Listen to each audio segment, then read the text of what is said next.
Hey everybody, how are you today? I am East Coast Pete, and this is my show Mid-Rock Crisis. Today we're going to talk about the Four Tops. Detroit, Motown sound in the 60s. This guy started as the Four Ames. Levi Stubbs, Abdul Fakir, Ronaldo Benson, and Lawrence Payton, all singers. And they went to join the Miracles and the Marvelettes, Martha and the Vandellas, and the Temptations and the Supremes. These were the top Motown groups at the time. And Motown was the definition of a hit factory. Stubbs was the lead singer. He was a baritone. When most groups utilized a tenor in the lead spot, the songs were mostly written by Holland Dozier Holland. The biggest Four Tops hits were I Can't Help Myself and Reach Out and I'll Be There. But there were so many more. Motown actually moved to Los Angeles in 1972, but the Four Tops stayed in Detroit. They traveled to Los Angeles studios to record, continued to appear on the charts. Universal bought control of the Four Tops catalog, everything after '63, including the early single Could It Be You from 1956.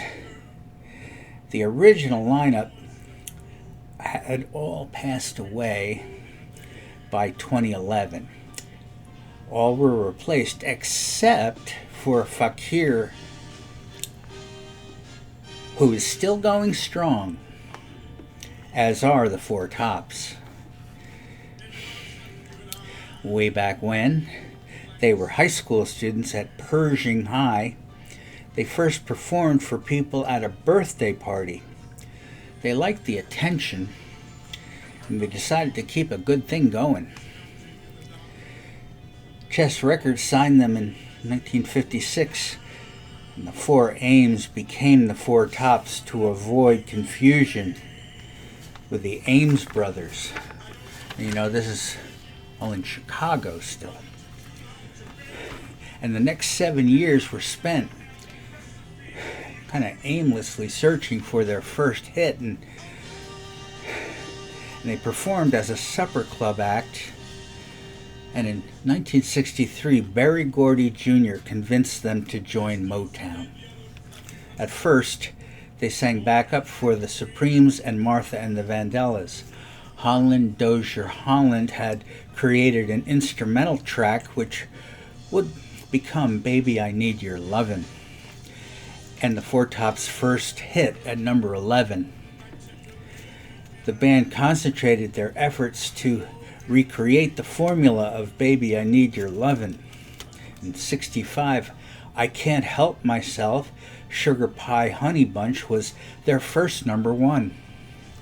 The music was played by the Funk Brothers, the Detroit group of session musicians.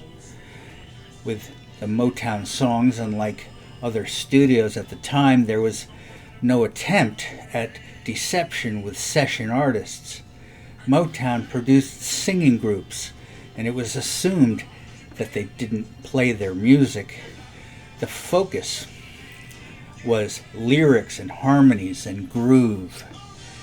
It worked, and Motown owned the airwaves in the 60s. I remember hearing Reach Out, I'll Be There on AM radio. I was 12. I liked the Brit bands at that time, but I really didn't understand them at all yet. There was no misunderstanding with Reach Out. It had an ambiance that hit you from the first note. It was a powerful feeling. You could touch it, you could taste it. It first bowled you over, and it didn't let up. It still has that effect over 50 years later. And the lyrics were easy to understand. You knew what the song was about. You didn't have to read between the lines or anything, you know?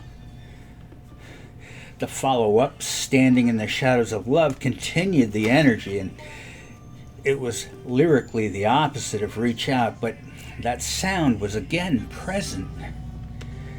Was it the horns? I really don't know what it was. It was in the mix. These were expertly crafted short radio songs.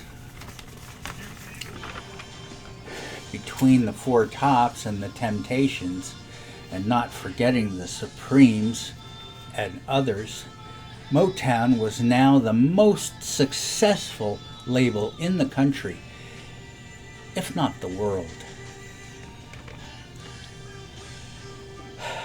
The Four Tops climbed the charts in the UK as well. They would become even more mainstream by recording covers of previously successful singles like Tim Hardin's If I Were a Carpenter and the Left Bank's Walk Away Renee in 1968.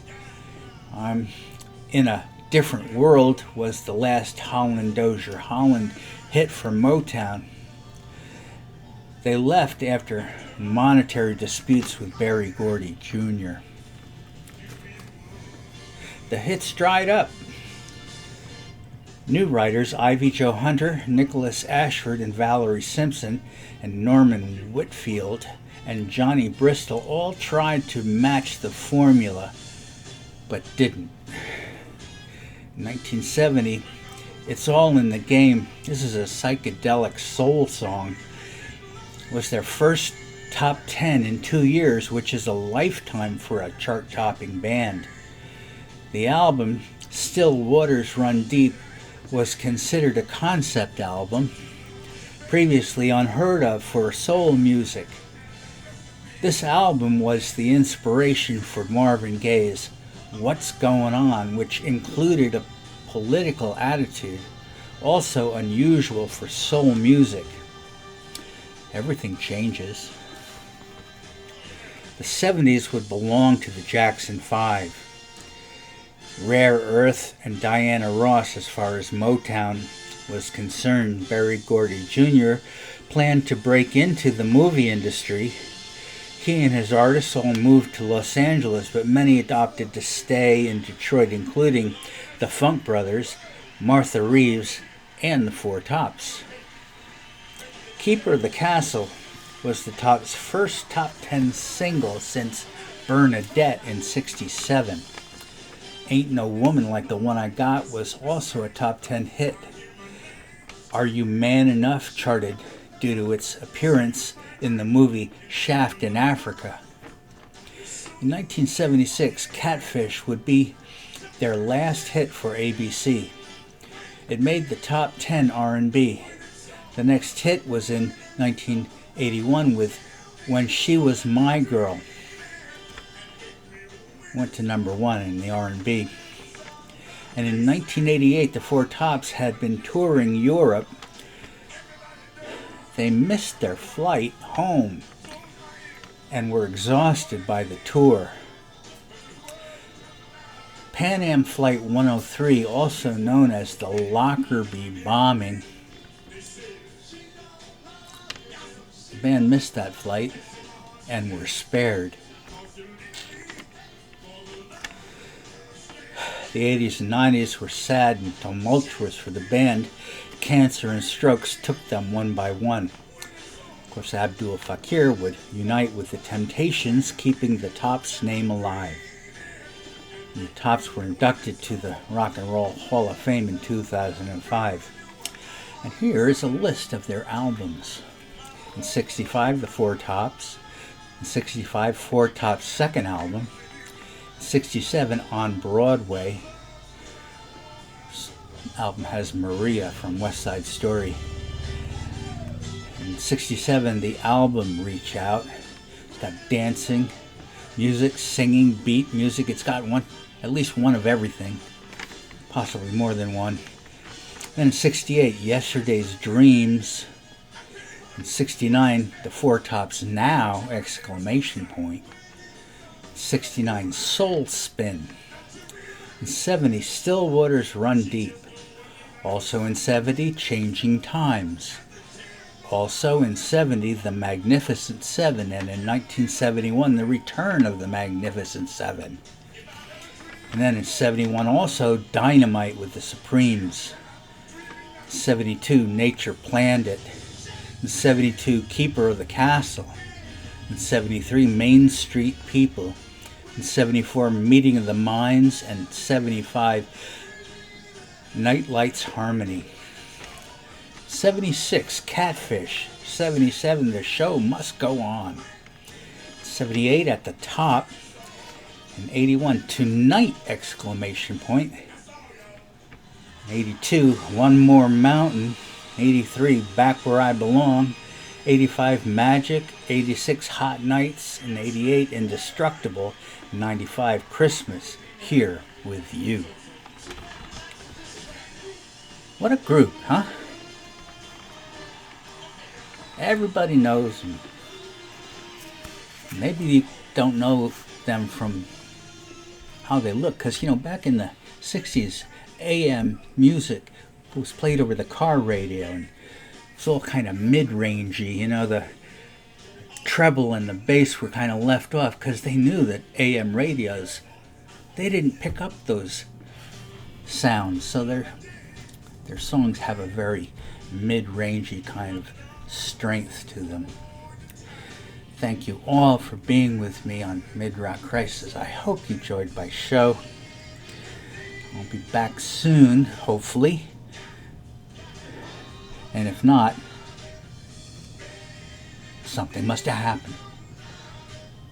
Thanks for being with me again. Love you guys. Take excellent care.